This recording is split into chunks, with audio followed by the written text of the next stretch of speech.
friends, I hope you are doing well. Today we'll talk about how to fix or how to solve the problem of blurry on the application of Threads. You click on settings.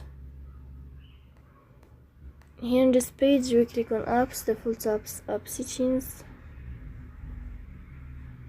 In this list you will search about Threads and you will click here. Then we click on first stop and we click OK. Here we'll enter to storage. Then we click on clear cache. In the end you will turn off your phone and you will restart your phone again to fix this problem. So please don't forget to support us by like and subscribe.